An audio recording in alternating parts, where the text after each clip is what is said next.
মিহির ঘুম ভাঙল ফোনের শব্দে। বিছানা হাতড়ে ফোন তুলে দেখল মায়ের কল। রিসিভ করতেই বড় বোনের উচ্ছ্বসিত কণ্ঠস্বর শুনল, হ্যাপি বার্থডে পাখি। চেঁচিয়ে উঠেছে মনি। মিহি ভড়কে যায়, কান থেকে ফোন সরায়। তারিখ দেখে বোঝে আজ তার জন্মদিন। মাথা থেকেই বেরিয়ে গিয়েছিল। মিহি হাসে, বলে থ্যাংক ইউ সো মাচ। মনি হাসল, বলল সবার আগে উইশ করতে পেরেছ। সে কি সৌহার্দ্য করেনি? সৌহার্দ্য সে কি আদৌ জানে তার আজ জন্মদিন? হাস্যকর। মিহি বলল, আপু সব জেনেও কেন বলছ এসব? মনির মুখ কালো হল। উচ্ছ্বসিত কণ্ঠস্বর নিভে এলো। তার নিজের বোনটার জন্য বড্ড মায়া হয়। এত মিষ্টি একটা মেয়ে, অথচ কত কি না ভোগ করতে হচ্ছে তাকে। এত সুন্দর মিষ্টি মেয়েটার ভাগ্য এমন কেন হল? মনি মাথা ঝাঁকাল। মিছেতে মুখে হাসি টেনে বলল, আমি তো করেছি ফার্স্ট। আমি তাহলে? মিহিকে হাসানোর চেষ্টা। ওসব মিহি বোঝে, বাচ্চা তো নয়। সে হাসল, জি আপনি ফার্স্ট। আচ্ছা মায়ের সাথে কথা বল। শুধু মা নয়, মিহি একে একে সকলের সঙ্গে টুকটাক কথা বলল। কল কাটল বেশ সময় নিয়ে। ফ্রেশ হয়ে ঘরের বাইরে যেতেই নজরে এল সৌহার্দ্যকে। আজ সানডে, অফ ডে আজ। এজন্যই সকালটা এত ক্লান্ত ক্লান্ত লাগছে। আরও ঘুমোলে বুঝি ভালো হতো। অফ ডে এর এই এক জ্বালা। মন চায় সারাটা দিন পড়ে পড়ে ঘুমোতে পারলে বোধহয় সবচেয়ে ভালো হতো। মিহি হাই তুলল, অলস পায়ে এগিয়ে গেল টেবিলে। ডাইনিংয়ের চেয়ার টেনে বসতেই ফোনে মগ্ন সৌহার্দ্য তাকায় তার দিকে। ফোন রাখে, একটা প্লেটে ব্রেড জেলি মাখিয়ে তার সামনে রাখে। মিহি চমকাল, অবাক হল প্রচণ্ড। দিনে তাকে তারা দেখালেও বোধহয় সে এত অবাক হতো না যতটা এখন হল। সৌহার্দ্য সেদিকে চেয়ে দীর্ঘশ্বাস ফেলে, কি হয়েছে? আপনি কি সুস্থ আছে? আমাকে দেখে কি অসুস্থ মনে হয়? হ্যাঁ তাই তো হচ্ছে। সৌহার্দ্য চোখ রাঙাল। মিহি ব্রেড মুখে পুড়তে পুড়তে মিনমিন করে বলল, সরি। সৌহার্দ্য চেয়ার টেনে বসে, বলে, রাতে তৈরি থেকো। কেন? কপাল কুঁচকে জিজ্ঞেস করে মিহি। সৌহার্দ্য বলে, দরকার আছে। আমার তৈরি হওয়া দিয়ে আবার কিসের দরকার সেটা তখনই বুঝবে। এখন খাও। মিহি খেতে শুরু করে। মাথায় রাতের কথাগুলো আসছে। কি কাণ্ড যে ঘটিয়েছে তা ভেবে লজ্জায় মাটিতে ঢুকে পড়তে মন চাইছে। মিহি শান্ত করল নিজেকে, বলল, আব শুনুন। তাকায় সৌহার্দ্য। মিহি বলতে নেয় কালকের ঘটনার জন্য কথা কেড়ে নেওয়ার মতো করে সৌহার্দ্য বলে, আম সরি। চমকের উপর চমক আজ। মিহি পাগল হয়ে যাবে। লোকটা বলছে কি? তার কি মাথা খারাপ নাকি? মিহি পাগল হয়ে গিয়েছে সত্যি সত্যি। সৌহার্দ্য বলে গেল, আমার তোমার সাথে এতটাও খারাপ বিহেভ করা উচিত হয়নি। আম সরি ফর মাই বিহেভিয়ার। তুমি ফ্রিলি যা করতে চাও করতে পার। মিহি হাসে, বলে, আপনার কাছ থেকে আমি এর থেকে ভালো বিহেভিয়ার এক্সপেক্টও করি না। So it's okay. সৌহার্দ্যর মুখ চুপসে গেল। তখনই ফোন এল। অভির ফোন। বন্ধু তার। সৌহার্দ্য ফোন তুলতেই অভি জিজ্ঞেস করে, ফ্রি আছিস? বাহিরে চল তাহলে। সৌহার্দ্য এক পলক তাকাল মিহির দিকে, চেয়েই বলল, আচ্ছা। বাড়ির নিচে আসছি, নাম। ওকে। মিহি আপন মনে খাচ্ছে, তাকায়ও না। সৌহার্দ্য উঠে দাঁড়াল। পকেটে ফোন পুড়তে পুড়তে বলল, আমি বেরুচ্ছি, ফিরতে দেরি হবে। তো আমি কি করব? মেজাজ চটে গেল সৌহার্দ্যার। চিবিয়ে চিবিয়ে বলল, তোমাকে কিছু করতে বলেছি। এক্সট্রা ভাবো কেন? আপনি এক্সপেক্ট করেছেন আমি চিন্তিত হব? বলবো, জান সোনা মনা এত দেরি কেন হবে আপনার? এমন হলে আমি কিন্তু খাব না। তাই তো? বলুন। সৌহার্দ্য বলল, 2 লাইন বেশি বোঝা কি তোমার জন্মগত স্বভাব? মিহি সঙ্গে সঙ্গে মাথা নাড়ে। উহু, জন্মগত নয়, বিবাহগত। যতদিন বিয়ে করেছি ততদিনে আমি 2 লাইন সবসময় বেশিই বুঝি। মজা লাগছে আর কি। সৌহার্দ্যের মুখের চোয়াল শক্ত হয়ে এলো। বহু কষ্টে সে নিজের মেজাজ সামলে সোজা দরজার দিকে হেঁটে গেল। স্নিকার্সটা পায়ে গলিয়ে ধরাম করে দরজা আটকে বেরিয়ে গেল। মিহি চেয়ারের হেলান দিয়ে ব্রেডের শেষ টুকরোটা মুখে পুরল। মনে মনে এক বিজয়ীর হাসি হাসল। যাক, হিটলারটাকে একটু নাকানিচু বানিত খাওয়ালো। সৌহার্দ্য বেরিয়ে যাওয়ার পর ফ্ল্যাটটা নিমেষেই নিঃসঙ্গ হয়ে পড়ল। রবিবারের অলস দুপুর। শহরের কোলাহল বন্ধ ঘরের কাঁচ পার হয়ে খুব হালকাভাবে ভেসে আসছে। মিহি ডাইনিং টেবিল পরিষ্কার করে নিজের ঘরে গিয়ে বসল। ফোনে একের পর এক বান্ধবীদের বার্থডে মেসেজ আর নোটিফিকেশন আসছে। সবাই উইশ করছে, ভিডিও কল দিচ্ছে। শুধু একটা মানুষের কাছ থেকে কোনো উইশ আসেনি। মানুষটার এখন এক ছাদের তলায় থাকে সে। মিহি একটা দীর্ঘশ্বাস ফেলে ফোনের স্ক্রিন অফ করে রেখে দিল। বিড়বিড় করল, ধ্যাত, ওনার কাছে উইশ আশা করা মানে মরুভূমিতে স্নোফল আশা করা। লোকটা যে কাল রাতের পর আজ সকালে কায়দা করে একটা সরি বলল, সেটাই তো মিরাকল। গড়িয়ে গড়িয়ে দুপুর পার হল। বিকেল নামতেই মিহির একা একা ঘরে চরম বোরিং লাগতে শুরু করল। জন্মদিনের দিন এভাবে ঘরে বন্দী হয়ে বসে থাকাটা তার স্বভাবের বাইরে। হঠাৎ মনে পড়ল তানিয়ার কথা। তানিয়া বলেছিল রবিবার সে ফ্রি থাকেন। মিহি আর দেরি না করে তানিয়াকে ফোন দিল। রিসিভ হলো কিছুক্ষণ পর। হ্যালো মিহি। বলো, কি খবর তানিয়া? আজ তুমি ফ্রি আছো? তোমার সাথে একটু ঘুরতে বেরোব ভাবছি। খুব বোর হচ্ছি ঘরে একা একা। আরে বাহ, ভালো তো। আমিও ভাবছিলাম বেরোব। কোথায় যাবে বলো? শিবুইয়ায় চলে এসো, ওখানে সুন্দর একটা ক্যাফে আছে। কফি খাব আর আড্ডা দেব। ডান, আমি আধ ঘন্টার মধ্যে আসছি। ফোন রেখেই মিহি চটপট তৈরি হতে গেল। সৌহার্দ্য রাতে তৈরি থাকতে বলেছে বটে, কিন্তু মিহির তাতে বিন্দুমাত্র তোয়াক্কা নেই। সে কেন ওই পাষাণ লোকটার আদেশের অপেক্ষায় বসে থাকবে? আলমারি ঘেঁটে সে একটা মিষ্টি পিঙ্ক রঙের কটন কুর্তি আর ওয়াইড লেগ জিন্স পরে নিল। চুলগুলো হালকা করে কার্ল করে ছেড়ে দিল পিঠে। ঠোঁটে তার প্রিয় পিঙ্ক লিপস্টিক আর চোখে হালকা কাজল। আয়নায় নিজেকে দেখে নিজেরই বেশ ভালো লাগল। ব্যাগটা কাঁধে ঝুলিয়ে মিহি বেরিয়ে পড়ল শিবুইয়ার উদ্দেশ্যে। শিবুইয়ার বিখ্যাত ক্যাট স্ট্রিটের একটা ক্যাফেতে বসে তানিয়া আর মিহি আড্ডা দিচ্ছিল। কোল্ড কফিতে চুমুক দিতে দিতে কথা প্রসঙ্গে তানিয়া মিহির ফোনের বার্থডে নোটিফিকেশন দেখে ফেলে বলল, আজ তোমার বার্থডে নাকি? মিহি একটু হেসে মাথা নাড়ল। হ্যাঁ। আরে, এতক্ষণ বলনি কেন? হ্যাপি বার্থডে মিহি। তানিয়া বেশ জোর দিয়েই উইশ করল। তারপর তানিয়া ছোট্ট একটা পেস্ট্রি অর্ডার করে মিহিকে দিয়ে ক্যান্ডেল ফুঁ দেওয়াল। এই ছোট্ট সারপ্রাইজটুকুই মিহির মন এক মুহূর্তে ভালো করে দিল। কথায় কথায় সন্ধ্যা গড়িয়ে 7:30 বেজে গেল। টোকিও শহরের নিয়নের আলো জ্বলজ্বল করে উঠেছে চারপাশ। তানিয়ার সাথে বিদায় নিয়ে মিহি যখন নিচের সাবওয়ে স্টেশনের দিকে হাঁটছিল, ঠিক তখনই তার ফোনটা ঝনঝন করে বেজে উঠল। স্ক্রিনে ভেসে উঠছে চেনা নাম, সৌহার্দ্য। মিহি একটু ভাবল কলটা ধরবে কিনা। তারপর মুখ বেঁকিয়ে রিসিভ করে কানে ধরল। হ্যাঁ, বলুন। ওপাশ থেকে ভেসে এলো সৌহার্দ্যের গম্ভীর, কঠিন ও শীতল কণ্ঠস্বর। কোথায় তুমি? মিহি শান্ত গলায় বলল, বাইরে, শিবুইয়াতে। সৌহার্দ্য ধমকের সুরে বলল, আমি তোমাকে রাতে তৈরি থাকতে বলেছিলাম না মিহি? আমার কথা কি তোমার কান অবধি পৌঁছায় না? মিহি মেজাজ সামলে বলল, আপনি হুকুম করলেই আমাকে সেটা মানতে হবে এমন কোনো কথা নেই। আজ আমার অফ ডে আর আমি আমার মতে সময় কাটাচ্ছি।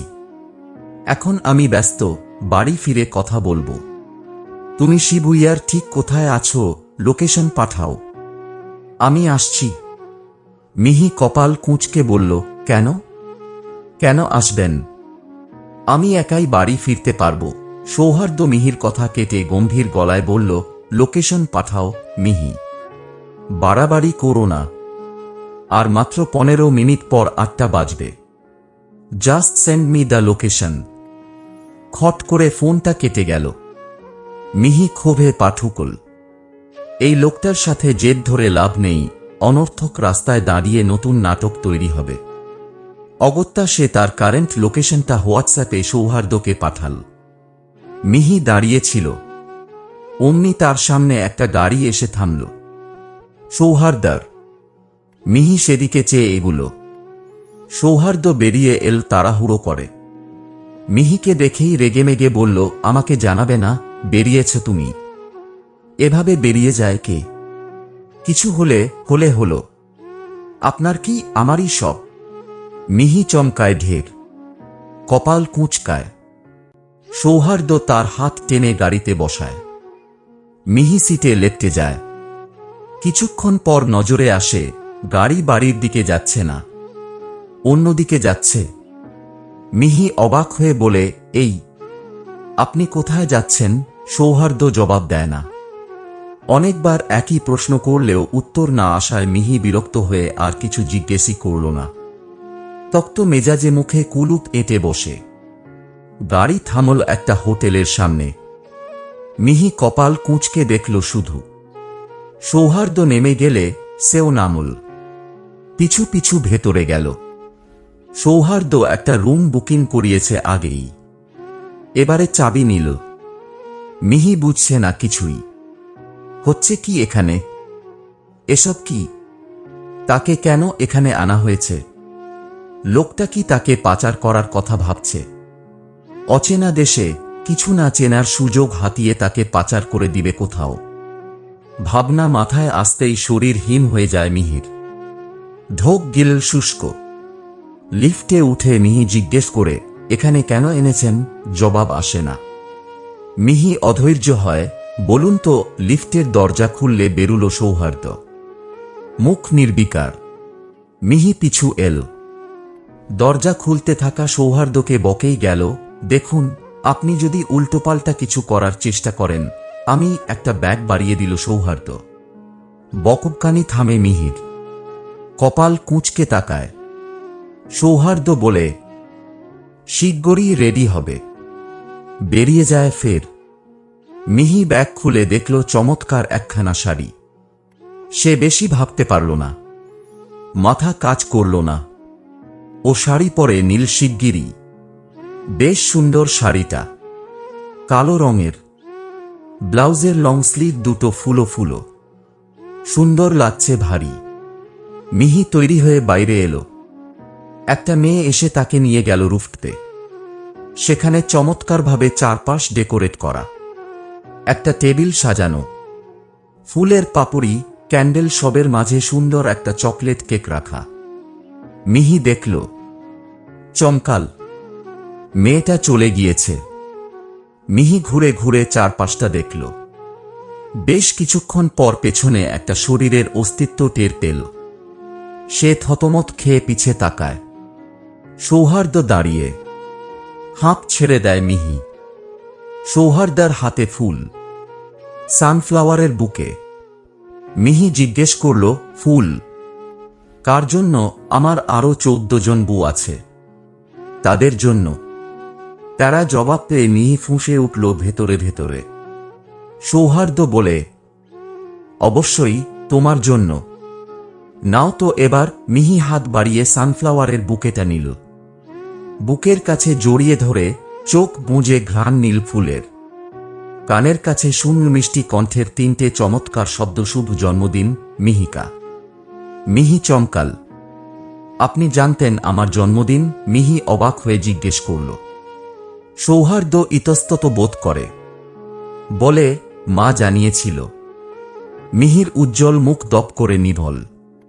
পানসে মুখে বলল, ওহো, মা বলেছে বলেই এসব? নিজ থেকে না, পরপরই নিজের ভাবনায়, কথায় হাসি পেল। যে লোকটা বিয়ে হওয়ায় দেশ ছেড়ে চলে এলো, দ্বিতীয়বার বাড়ি মুখো হল না, সে কি না তাকে ভালোবেসে এসব নিজ থেকে করবে? নেহাতই হাস্যকর ব্যাপার। সৌহার্দ্য কপাল কুঁচকে তাকায়। এতদূর ভাবার কি আছে? সে কি একবারও বলেছে সে নিজে এসব করেছে? নাকি একবারও বলেছে মাঝে বলায় করেছে? নিজ থেকে একটা ভেবে নিয়ে মুখ বাঁকালেই হয়ে গেল না? বাড়াবাড়ি সবেতেই। ডান পিঠে মেয়ে একটা। সৌহার্দ্য মেজাজ সামলে বলল, কেক কাটবে না? এসো। মিহির মন চাইল মুখ নামটা মেরে চলে আসতে, বলতে আপনার কেক আপনি খান। বর্বর লোক একটা। পাষাণ। মন বোঝেন না আপনি? এমন কেন? ক্যান মাটির তৈরি। একটু আমায় বুঝলে কি হবে? পৃথিবীর প্রদক্ষিণ সময় কি বেড়ে 400 দিন হবে? লিপ ইয়ার 4 বছরের বদলে 7 বছর পর পর হবে। নাকি আপনার রক্তে গ্লুকোজ বেড়ে আপনি মরে যাবেন? কোনটা বলুন তো? তবে মিহি এই ন্যাকামিটুকু করতে পারল না। এসব বললে দেখা গেল এমন অপমান করবে, মিহি আর দ্বিতীয়বার তার সামনে আসতে পারবে না। ইস, কি বাজে ব্যাপার হবে। ফোঁস করে শ্বাস ফেলে মিহি এগিয়ে যায় টেবিলের দিকে। ছুরি হাতে তুলে কেকের উপর বসায়। কেটে এক পিস তুলে সৌহার্দ্যর সামনে ধরে। সৌহার্দ্য তাকায়। হাত চেপে ছোট করে কামড় বসায় কেকে। মিহি তাকিয়ে রইল হাতের দিকে। ছোট করে ঢোক গিলল। সরে এলো। টেবিলে রাখা একটা পিরিচে কেক তুলে সেখানে থাকা বেঞ্চের মতো জায়গায় বসল। আকাশে চাঁদ তারা মিলেমিশে একাকার। সেদিকে দেখতে দেখতেই কেক মুখে তুলল। সৌহার্দ্য এগিয়ে এসে পাশে বসে তাকাল তার দিকে। পিছু থেকে দুজনকে জোড়া কবুতরের মতোই লাগল। মিষ্টি, আদুরে। প্রায় মাস 3 পরের কথা। মিহির আজ একটা অ্যাসাইনমেন্ট সাবমিটের ডেট ছিল। সঙ্গে একজন ক্লায়েন্টের সঙ্গে মিটিংও। সে কোনো রকমে অ্যাসাইনমেন্ট জমা দিয়ে ছুটেছে অফিসে। জাপানিজ ক্লায়েন্ট, হারুতো মিগাংশি নাম। বড় ডিল। এই ডিলটা ফাইনাল করতে পারলে তাদের কোম্পানির বেশ প্রফিটই হবে। এত বড় একটা কাজ, মিহি বেশ নার্ভাস। কি করবে বুঝতেই পারছে না। কোনভাবে ক্যান্সেল হয়ে গেলে? সে যদি কোনো ভুল করে বসে, মিহি মাথা ঝাঁকাল। যা হবে দেখা যাবে, আগে যাক তো। এসব ভেবেই উবার থেকে নামল। চিকন ব্রাউন ফিতের ঘড়িতে চোখ বুলিয়ে সামনে এগুলো। মিটিং মূলত হারুতোর বাড়িতেই হবে। বিলাসবহুল বাড়ি। মৃদু ঢোক গিলল মিহি। কলিং বেল টিপতেই দরজা খুলল একজন তরুণী। মিহিকে দেখে জাপানিজ ভাষায় বলল, আপনি কে? কাকে চান? হারুতো মিগাংশি আছেন? আমি আবরার গ্লোবাল টেক থেকে এসেছি। ওনার সঙ্গে মিটিং ছিল 4টায়। মেয়েটা চিনতে পেরেছে, অমন ভঙ্গিতে মাথা দোলাল। মিষ্টি হেসে তাকে সঙ্গে নিয়ে ভেতরে গেল। একটা ঘরের সামনে এসে দাঁড়াল। মিহিকে বলল, আপনি ভেতরে যান। মিহি মাথা দোলায়। দরজায় নক করলে ভেতরে আসতে বললেন। অনুমতি পেয়ে দরজা খুলল মিহি। ভেতরে তাকিয়েই থতমত খেল। বয়স্ক লোকটার গায়ের জামাকাপড়ের বালাই নেই। সামনে দাঁড়িয়ে একজন স্বল্প বয়সী মেয়ে। গায়ের শার্টের বোতাম লাগাচ্ছে। এলোমেলো অবস্থা দুজনেরই। মিহি বুঝল না এমতাবস্থায় কি করবে। লজ্জায় মাথা কাটা যাচ্ছে তার। এই লোকই কি হারুতো? এর সাথে তার মিটিং করতে হবে। না, মিহি মরে গেলেও পারবে না। তার জন্য মাটি খুঁড়ে দেওয়া হোক। সে ঢুকে পড়ুক ভেতরে। কোথায় ফাঁসল এসে মেয়েটা বেরিয়ে গেলে বয়স্ক লোকটা ইশারায় মিহিকে বসতে বললেন। মিহি গিয়ে সামনের সোফায় মুখোমুখি বসতে নিলে লোকটা তাকে থামায়।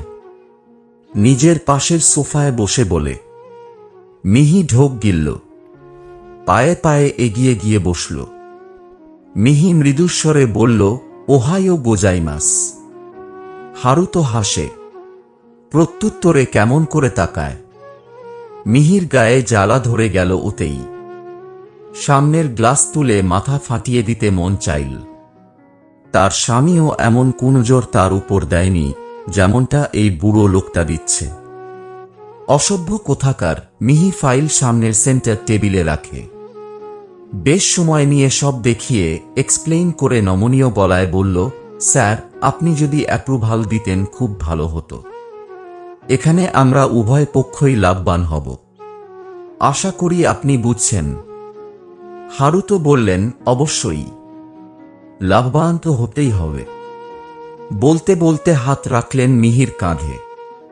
অসংলগ্ন ভঙ্গিতে পিঠে হাত বুলোতেই মিহি দাঁতে দাঁত চাপল। ঝটকায় উঠি দাঁড়াল। দূরত্বে দাঁড়িয়ে অপ্রস্তুত ভঙ্গিতে বলল, তাহলে আমি কি ডিলটা ফাইনাল ভেবে নিব? আপনি আসুন আমাদের অফিসে। চূড়ান্ত একটা মিটিং করুন আবরার স্যারের সঙ্গে। আমি তোমাকে দেখেই অ্যাপ্রুভাল দিয়ে দিয়েছি, but I have a condition. Haruto এবার উঠে দাঁড়াল। মিহির দিকে এগিয়ে এসে বলল, you have to satisfy me. Mihi স্তব্ধ হয়ে তাকায়। হতভম্বে আওড়ায়, হোয়াট? পরপরই লোকটা জাপটে ধরল তাকে। আকুল হয়ে ছুঁতে চাইল। মিহি চমকাল, চেঁচিয়ে উঠল, ধস্তাধস্তি করতে শুরু করল নিজেকে ছাড়াতে। পারছে না দেখে শেষমেশ গা ঝাড়া মারল। দুম করে হারুতোর আপত্তিকর স্থান বরাবর হাঁটু মুড়ে লাথি বসাল। ব্যথায় কুঁকড়ে গেল বৃদ্ধ। মিহি তড়বড় করে সরে গেল। ফাইল ব্যাগ কোনোরকমে হাতে তুলে দৌড়ে বেরিয়ে গেল ঘর থেকে। মিহি বেরিয়ে এসে ট্যাক্সি নিল। কোনোরকমে বসে শ্বাস টানল। পরপর ফুপিয়ে কেঁদে উঠল মুখ চেপে। স্মৃতি হাতরে বাজে ঘটনাগুলো মস্তিষ্কে হানা দিল। কান্নার বেগ বাড়ল এতে। ড্রাইভার লুকিং গ্লাসে দেখল। টিস্যু বক্স থেকে টিস্যু এগিয়ে দিল মিহিকে। মিহি নীল। ধরা গলায় কোনোমতে ধন্যবাদ জানাল। সোজা বাড়ি চলে এল। এই বিধ্বস্ত মানসিক অবস্থায় অফিস যাওয়ার বিন্দুমাত্র ইচ্ছে হল না তার। বাড়িতে ফিরেই ঘুমালো। সেই যে ঘুমালো তা ভাঙল সৌহার্দ্যের চেঁচামেচিতে। মিহি উঠে বসল। রুমের বাইরে এলে দেখল সৌহার্দ্য ফোনে কারো উপরে চেঁচাচ্ছে। মিহি দেওয়াল ঘড়িতে তাকিয়ে দেখল রাত 10টা বাজছে তখন। সে বাড়ি এসেছিল তখন বাজছিল 6:30। এতক্ষণ ঘুমিয়েছে সে। মিহি ফের তাকায় সৌহার্দ্যের দিকে। সৌহার্দ্য তাকে দেখেছে ততক্ষণে। গলার স্বর নেমে এসেছে শূন্যে। শান্ত মুখে চেয়ে ফোন কাটল। ওপাশে কথা বলছিল বুঝি। বোঝা গেল না। সৌহার্দ্য উঠে এসে দাঁড়ালো বরাবর। মিহির কপালে হাত দিয়ে দেখল জ্বর এসেছে। শরীর গরম মাত্রাতিরিক্ত। সৌহার্দ্য হাত সরায়। তপ্ত শ্বাস ফেলে।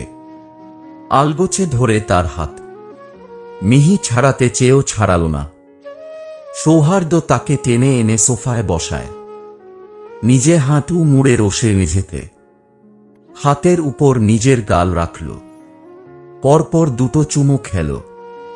অনুতাপে দগ্ধ হয়ে আওড়ায়, আমসারি। পরদিন মিহি উপর থেকে ঝুঁকে অফিসের গ্রাউন্ড ফ্লোরে তাকিয়ে দেখল সেখানে হৈহট্টগোল হচ্ছে। বুঝল না কারণ।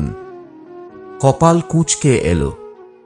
রেলিংয়ে হেলান দিয়ে পাশে দাঁড়ানো তানিয়াকে জিজ্ঞেস করল, কি হয়েছে ওখানে? জানো কিছু? প্রশ্ন শুনে তাকায় তানিয়া।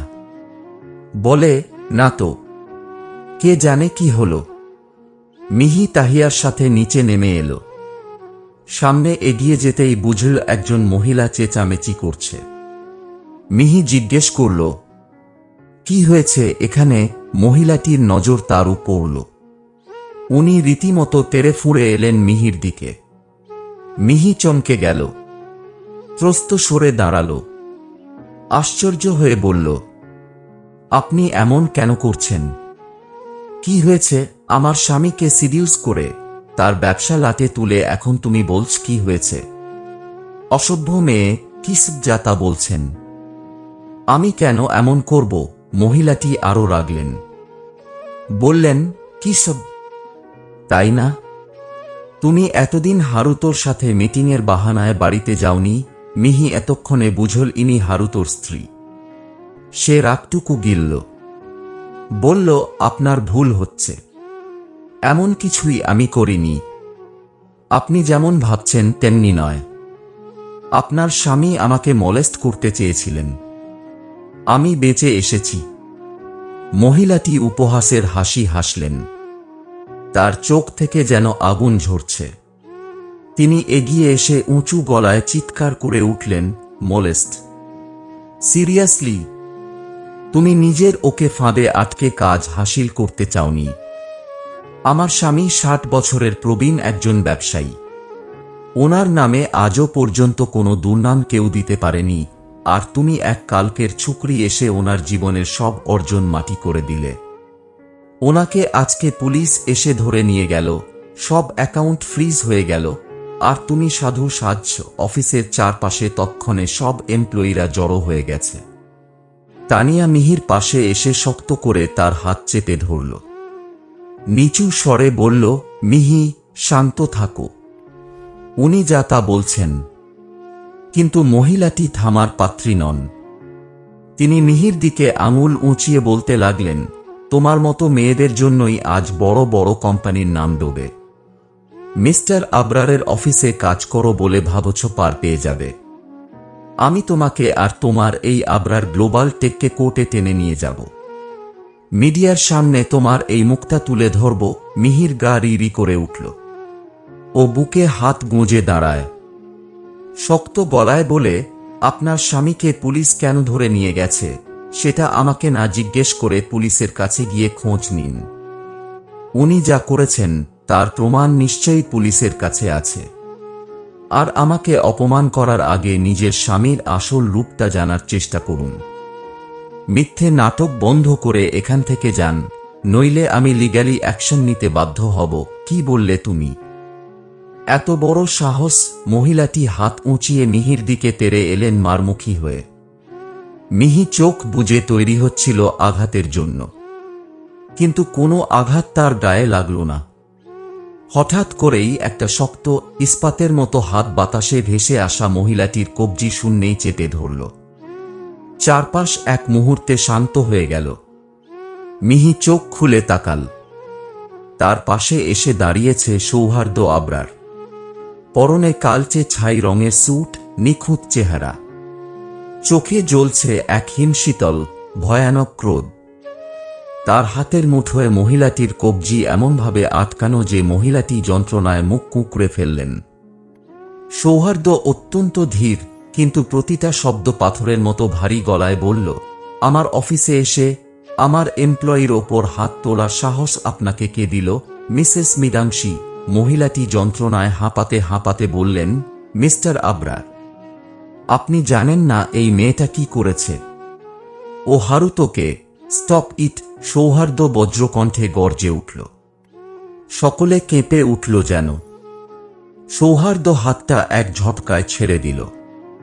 তারপর পকেট থেকে রুমাল বের করে হাতটা মোছার ভঙ্গিতে শান্ত গলায় কিন্তু তীব্র বিষ ঢেলে বলল, আপনার স্বামী হারুতো মীনাক্ষী শুধু একজন অসভ্য লোকই নন, উনি গত 5 বছর ধরে ট্যাক্স ফাঁকি আর মানি লন্ডারিংয়ের সাথে যুক্ত। ওনার নোংরা ব্ল্যাকমেইলিংয়ের সমস্ত রেকর্ড, ভিডিও ফুটেজ এবং প্রমাণ আজ ভোরের আগেই ইন্টারপোল আর পুলিশের হাতে আমি নিজে পৌঁছে দিয়েছি। আর এসব ডিল তাকে ধরানোর ফাঁদ ছিল মাত্র। বুঝেছেন? শান্তি।